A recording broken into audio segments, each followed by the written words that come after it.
I'm Professor Dag, and please enjoy these 31 tales from the creep. Chapter 12. The Water. I woke up drenched in sweat one morning, the sun beating my face through the blinds of the bedroom window. My eyes burned and I wiped my face. I must have had a crazy dream where I had time traveled and my future self was there, and I went on some crazy adventures, and at the end of it, some kind of sea creature ate me. I pulled the covers off and swung my legs over the side of the bed. I turned to see Shane still sleeping peacefully. I let out a sigh of relief and moaned as I stood up. It was Sunday and it was still early. Too early to be getting out of bed. I stumbled into the kitchen and looked through the window to the backyard.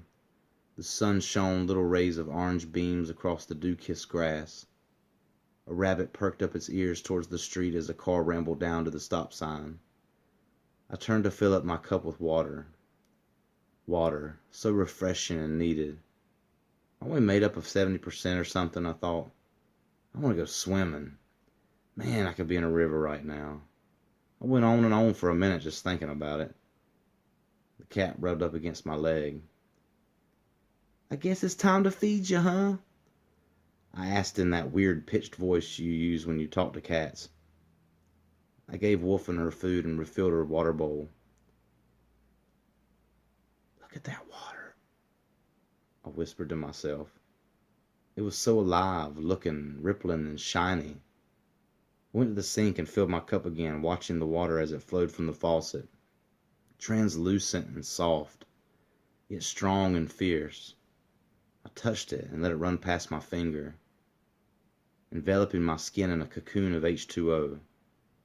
I watched this magic show for a few more seconds, then turned the handle back. I started to walk into the living room with my cup when I heard very soft but clear, "Free me."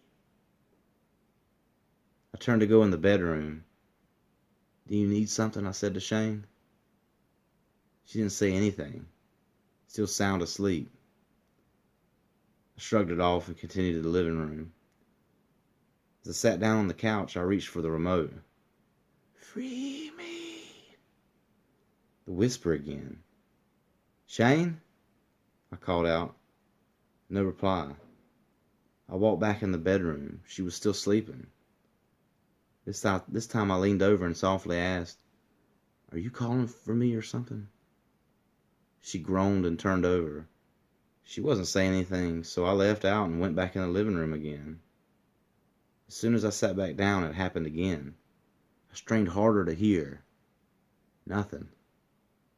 God, it must be the dream I had messing with me. I took a swig of water and picked up the remote. "Free me." Once again. "Free me. Free me." I looked frantically all around and stormed through the living room, around into the kitchen, and into the bedroom, and the bathroom, and back into the living room. "Free me! Free me!" What the crap, I thought.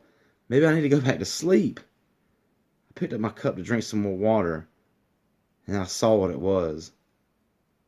On the top of the water in my cup, there in the water, made of water, were lips, moving slowly, opening and closing. "Free me."